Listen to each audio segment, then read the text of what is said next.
जितने भी मानस के रसिक हैं, मानस पिपासुजन हैं, मानस के जिज्ञासुजन हैं, उन सभी को मेरा सादर प्रणाम, सादर जय सिया राम।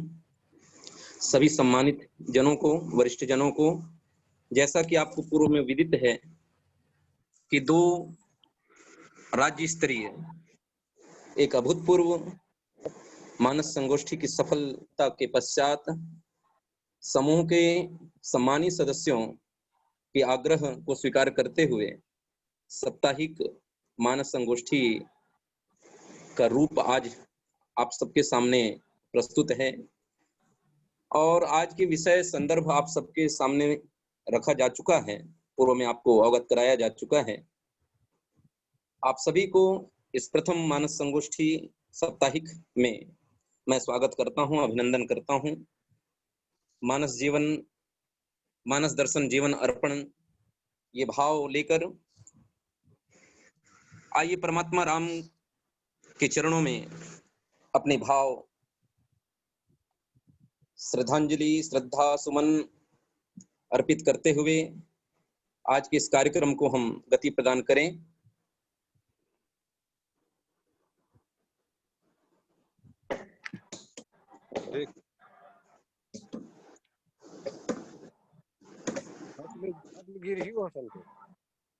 हेलो, परहेल साले छोड़ दी का कहा था? आइए बिना किसी औपचारिकता के आज की इस संगोष्ठी कार्यक्रम को हम गति दें। जैसा कि आज का विषय है, यही सुमिरत सिद्धि होई गणनायक करिवर वदन, भगवान श्री गणेश को समर्पित आज की भाव सुमन। आइए मानस दर्शन परिवार की ओर से हम अपनी भाव सुमन श्री गणेश जी के चरणों में अर्पित करते हुए आगे बढ़ें। प्रथम सुमिरन श्री गणेश गौरी सुत श्री महेश, लंबोदर भुज विशाल कर त्रिशूल चंद्रभाल, शोभित गल पुष्पमाल रक्त वसन जाको वेश। प्रथम सुमिरन श्री गणेश। पुराण गुण निगम गान निधान सुरमुनि अस्करत गान, ब्रह्मानंद चरण ध्यान विघ्न हरो श्री गणेश, विघ्न हरो श्री गणेश। भाव के साथ आइए सबसे पहले प्रथम वक्ता के रूप में हमारे बीच परम सम्मानीय श्री पीएल साहू जी उपस्थित हैं। उनसे आग्रह करूंगा कि वे अपने माइक को अनम्यूट कर लें और आज के विषय संदर्भ में अपनी बात रखें। सम्मानीय Shri PL Sahu sir ji.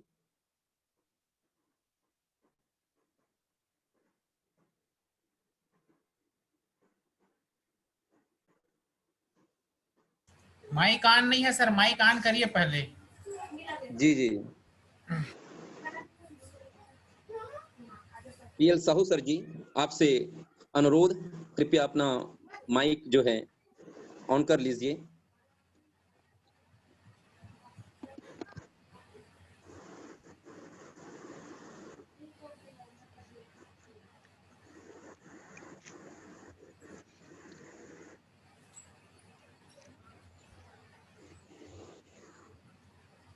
Mic उनका ऑन नहीं हो रहा है। चलिए आगे बढ़ाते हुए हमारे बीच मानस के प्रखर वक्ता परम सम्मानी छबिलाल विश्वकर्मा जी हमारे बीच उपस्थित हैं। मैं उनसे आग्रह करूंगा कि आज के विषय संदर्भ में अपनी भाव सुमन प्रस्तुत करें।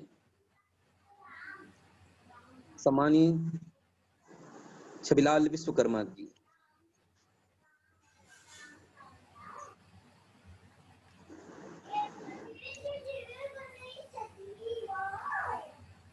उसको भी कर लेते, अब बोल हो गया ले रहा हमने भाई।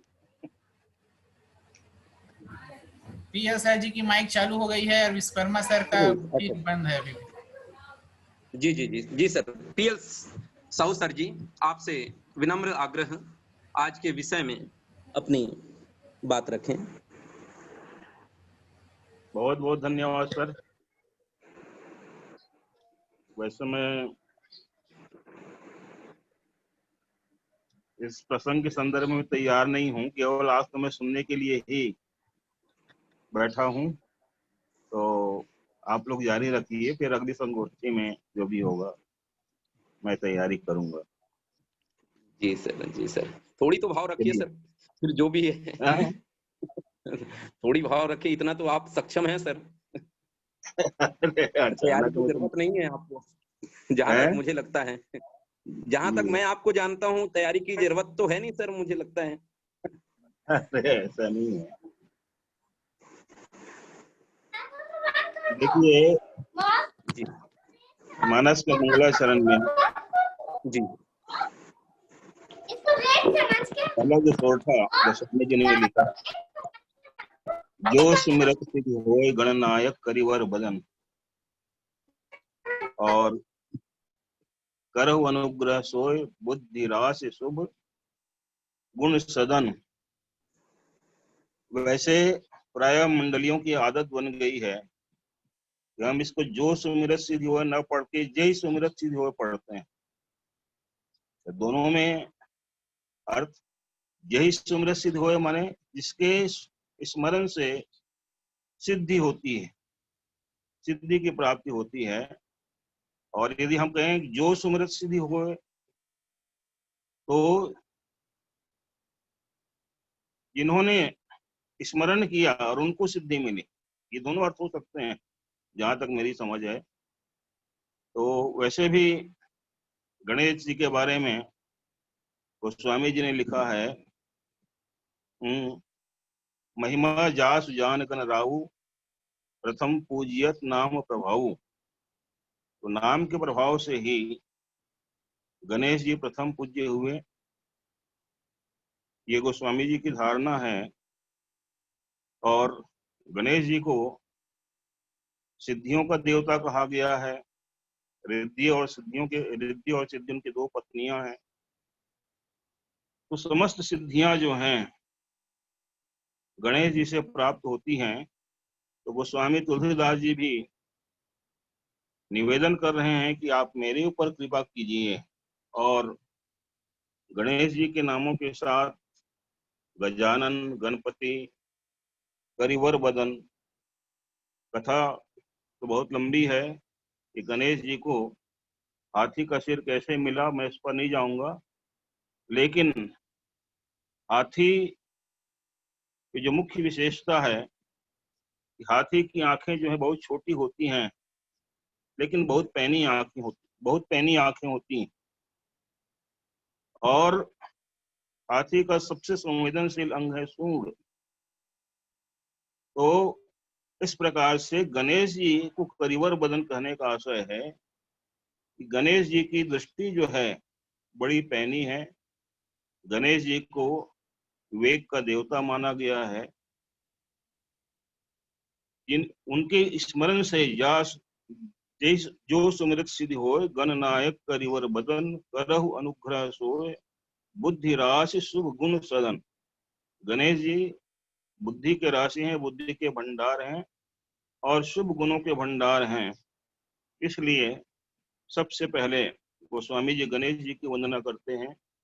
मंगलाचरण में भी कहा गया, वर्णा नाम अर्थ संघा नाम रसा नाम छंद सामपि मंगला नाम च कर्तारो वंदे वाणी विनायक। एक साथ एक ही श्लोक में सरस्वती जी और गणेश जी की वहां वंदना है। सरस्वती जी बुद्धि की देवी हैं और गणेश जी विवेक के देवता हैं। तो राम कथा की प्राप्ति के लिए, राम तत्व को जानने के लिए बुद्धि और विवेक दोनों की आवश्यकता है। और विवेक की प्राप्ति के लिए ही गणेश जी की वंदना की गई है। इसी के साथ मैं अपनी बात समाप्त करता हूँ। आगे जय श्री राम।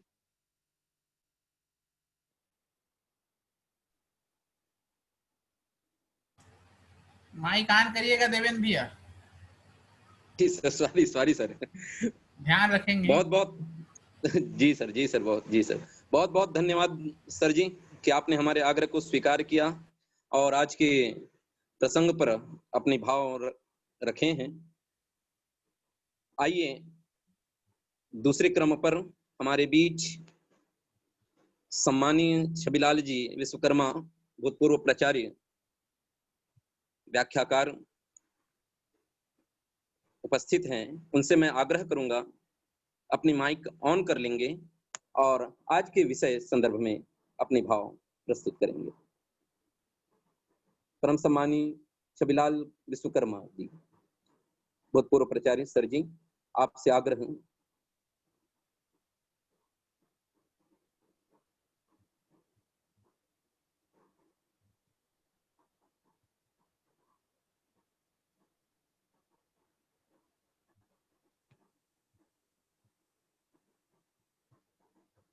विश्वकर्मा सर जी से अनुरोध, आग्रह, कृपया अपना माइक ऑन कर लेंगे।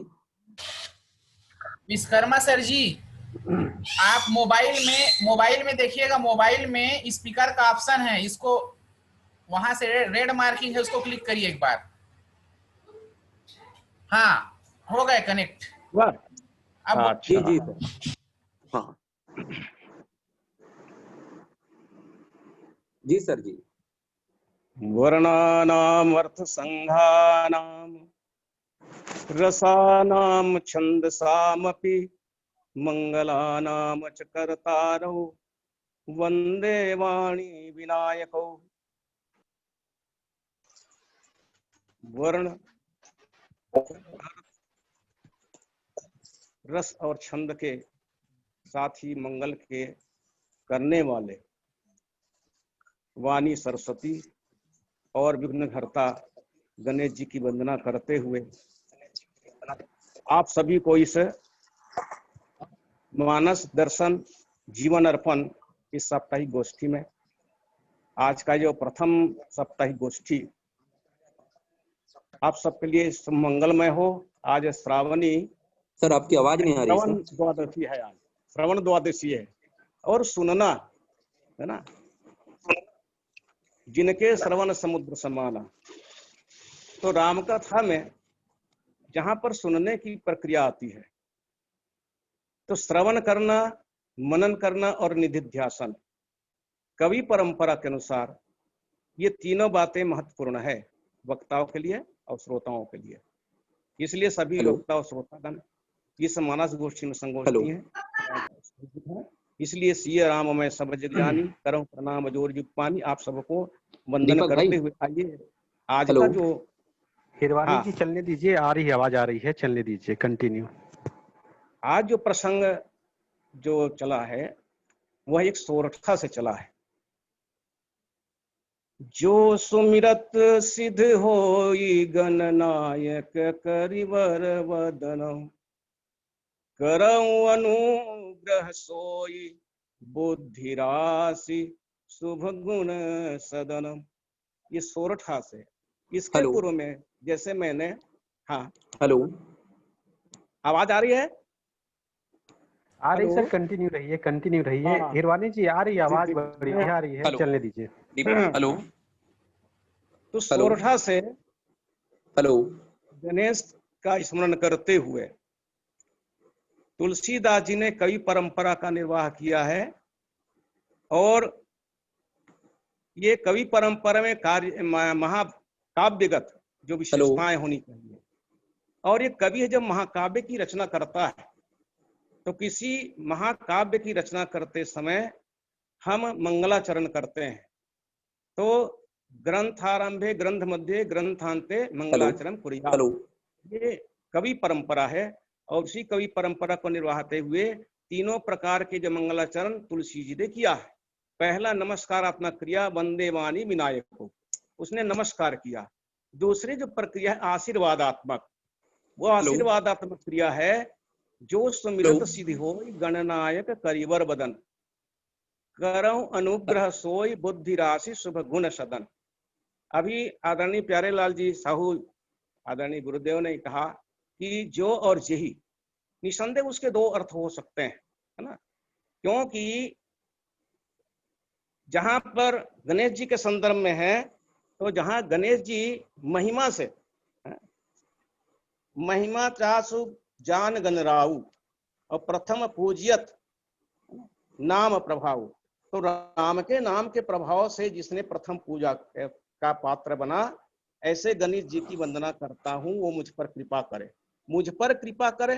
तुलसी जी की याचना है कि ऐसे देवों की वंदना करे जो ग्रंथ की सिद्धि, ग्रंथ की सिद्धि, ग्रंथ की प्रतिभा या उसकी वृद्धि और ग्रंथ में गुणग्राहिता, ये तीन बातें आती हैं। इसलिए मंगलाचरण तीन प्रकार से किए जाते हैं। एक तो है नमस्कारात्मक, जिसमें उसने कहा वंदे पानी मिलाए को। तुलसी जी ने लिखा, तुलसी जी ने कहा वर्णन करते हुए या वर्णन नमन करते हुए कि अर्थ उसके बाद आता है शब्द यानी छंद। क्योंकि पहला जो श्लोक है वो अनुष्टुप छंद में है और अनुष्टुप छंद उसने आदि कवि परंपरा से लिया, इसलिए उसने पहले जो श्लोक की रचना वो अनुष्टुप छंद में की। अनुष्टुप छंद में जहां पर 32 मात्राएं होती, 4 चरण का 8 मात्राओं की, ये सीधे दिखाते हैं कि भगवान श्री राम के 16 गुण और सीता जी के 16, इस प्रकार से 32 होते हैं। उस 32 गुणों को दिखाने के लिए अनुष्टुप छंद का प्रयोग चाहे वो आदि कवि वाल्मीकि हो और चाहे तुलसी जी हो, दोनों ने किया, है ना। मां निषा शाश्वतीम प्रतिष्ठा मागम यत कौंच मिथुनात् एक अवधि कामो मोहितम। तो ये वो भी अनुष्टुप छंद में है। इसके लिखने का अभिप्राय यह है कि हम दोनों के सीताराम दोनों, इसलिए कि ना गिरा अर्थ जल बीच सम कहियत भिन्न, दोनों के उस 32 लक्षण को बताते हुए, गुण को बताते हुए तुलसी जी ने अनुष्टुप छंद का प्रयोग किया। फिर उसमें 7 श्लोक ही हैं। ये 7 श्लोक के बाद ही यही सुमिरत या जो सुंदर सिर हो जाता है। ये 7 श्लोक है वो सप्त प्रबंध सुबह सोपाना, है ना। ज्ञान नयन निरखत मन माना, तुलसी ने लिखा। उसी को गोसाई चरित में ही कहा कि सुटि सप्त जहाज तैयार भयो, भव सागर पार उतारन को। गोसाई मूल चरित में लिखा कि ये जो महाकाव्य है वो सप्त सोपान का है। इसमें 7 सीढ़ियां हैं और 7 सीढ़ियां 7 कोरी है, सप्तऋषि है। इसलिए 7 श्लोक की चर्चा करने के बाद तुलसी जी ने अपनी कामना को आगे बढ़ाया और वो है यही सुमिरत सिद्ध हो, है ना। इसमें जो सुमिरत सिद्ध हो, जिसके स्मरण मात्र से सिद्धि की प्राप्ति होती है, गणनायक है, गणों के स्वामी है, करिवर बदन, सुंदर हाथी के समान आकृति वाले हैं, करो अनुग्रह, कृपा करें, वो कृपा करें। इसके लिए काव्य रच रहा हूं, उसके लिए कृपा करें। और बुद्धि राशि, बुद्धि के देवता है, राशि है और शुभ गुण के सदन है। इस प्रकार से उस गणनायक की, गणेश जी की पूरी व्याख्या करते हैं तुलसी जी लिखा, जिसको जैसे हम विनय पत्रिका पढ़ते हैं तभी जैसे भजन चल रहा था, गाइए गणपति जगबंदन, सिद्धि सदन गज वदन विनायक, कृपा सिंधु सुंदर समुदायक। लेकिन मोदक प्रिय मुद मंगल दाता, विद्या वारिद बुद्धि विधाता। लेकिन अंत में लिखते हैं मांग तुलसीदास कर जोरे और बसही राम सिय मानस मोरे। अंत में वास्तव में जो गणेश जी हैं, जो राम उपासक रहे, राम की उपासना किए, इसलिए नाम के प्रभाव से तुलसी जी प्रथम उसकी पूजा करते हैं, जो प्रथम पूजनीय रहे। अब यहाँ पर एक ब्रह्म के, क्योंकि गणेश जी भी ब्रह्म ही है, क्योंकि गणेश के अनेक अवतार दिए गए हैं, गणेश के अनेक रूप दिए गए हैं, विभिन्न भिन्न वैवर्त प्राण से, ब्रह्म वैवर्त प्राण से उनके अलग अलग आकार दिए हैं। लेकिन यहाँ पर करिवर वदन दिया, हाथी के समान। हाथी किसका है? हाथी किसका रूप है? विचार का है। ये विचार है, सुंदर विचार। इसलिए सुट सुंदर संवाद, इसलिए संवाद भी विचार से युक्त होना चाहिए। यह जो मानस दर्शन है वो भी विचारों से युक्त है। तो विचार, हाथी है, विचार करने वाला जीव माना गया है। तो हाँ, सुमिरत, यही सुमिरत सिद्ध होय। यहाँ पर सिद्धि से तात्पर्य है जो सिद्धियां प्राप्त होती हैं, अष्ट सिद्धि नवनिधि के द्वारा।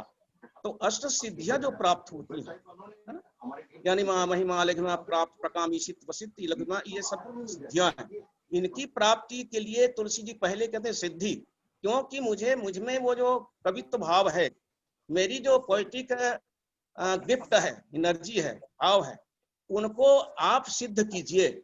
इसलिए गणेश जी की पूजा करते हैं, क्योंकि बुद्धि के प्रदाता है, विधाता है, देने वाले। और बुद्धि जब शार्प पैनी होगी तब वहीं पर एक कवि प्रतिभा आगे जाएगी। इसलिए तुलसी जी ने सुमिरत सिद्धि से दिया, है ना। गणनायक, गणों के स्वामी।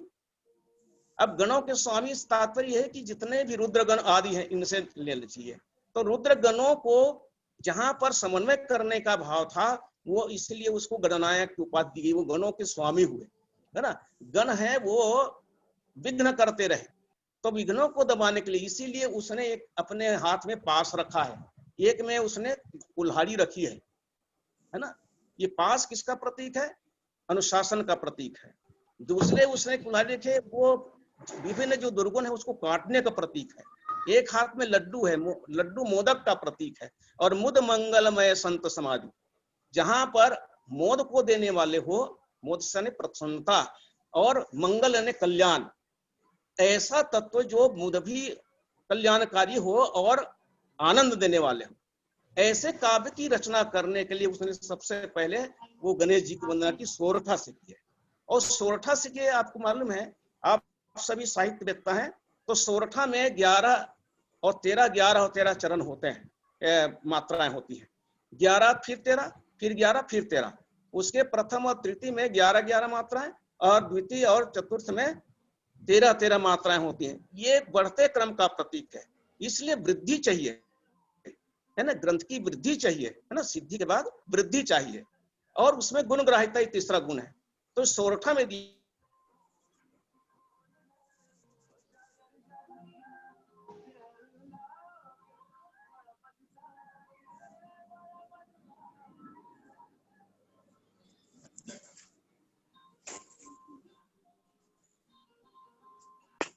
हेलो, सोरठा है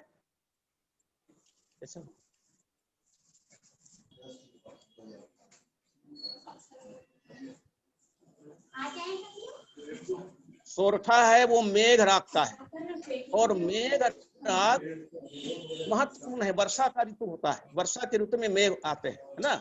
मेघ की गर्जना होती है।